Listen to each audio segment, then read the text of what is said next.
On POTUS, we're going to take a look at a special event and a special group. The USO, with a groundbreaking ceremony, marks the first day of construction of what will be the new USO Wounded Warrior and Family Center at Fort Belvoir. It is a special event.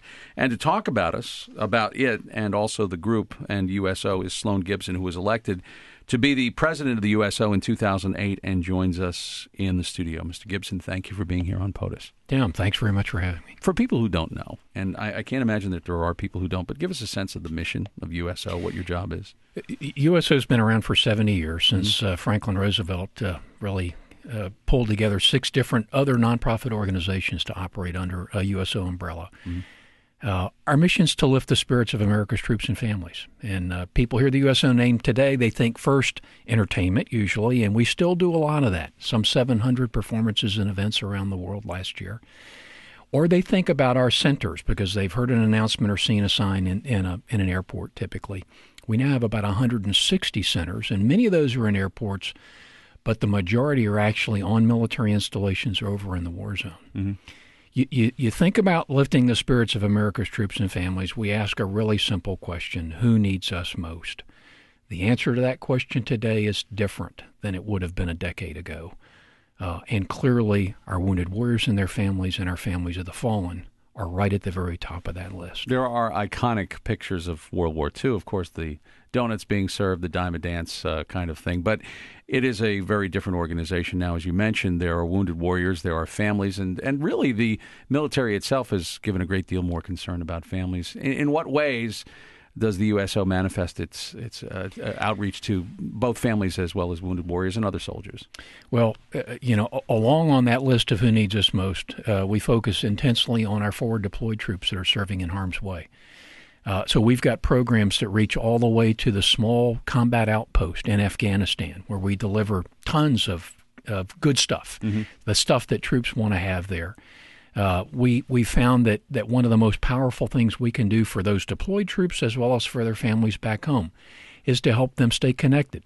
So from our centers in Afghanistan, Iraq, and Kuwait last year, troops made 2.5 million free phone calls home. Wow. Plus hundreds of thousands of hours of connection time over the internet.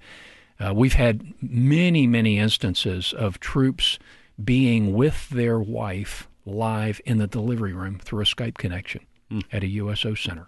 So keeping troops and families connected during that long deployment.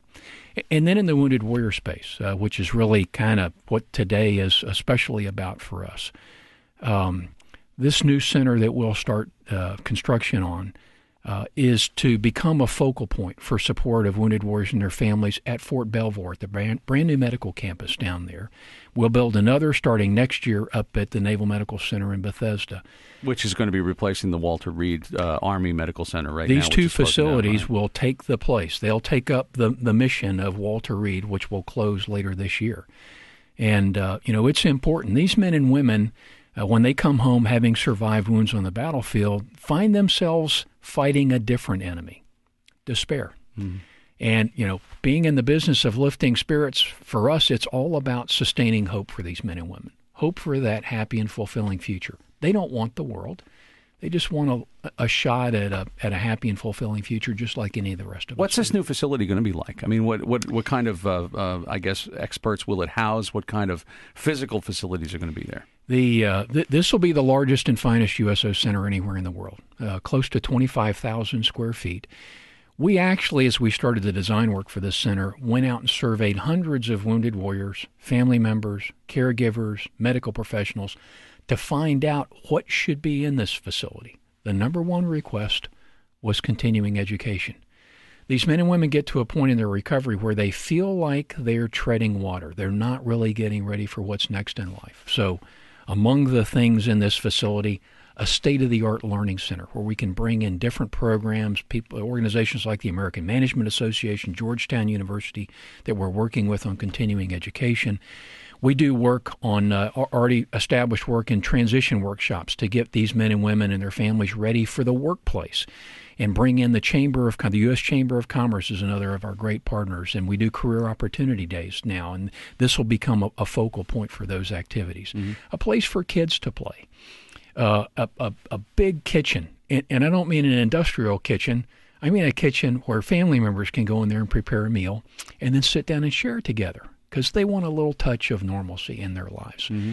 A place to watch a football game or watch a first-run movie. A place to play video games because the troops love that. And we're reaching out to different partner organizations like Microsoft and Activision and many other companies to help us make these different parts of the facility absolutely the best they can be. And we want to create a facility that meets what I refer to as the audible gasp standard because that's the reaction we want when that family enters the facility for the first time and they realize this is for them, that it's a gift from the American people.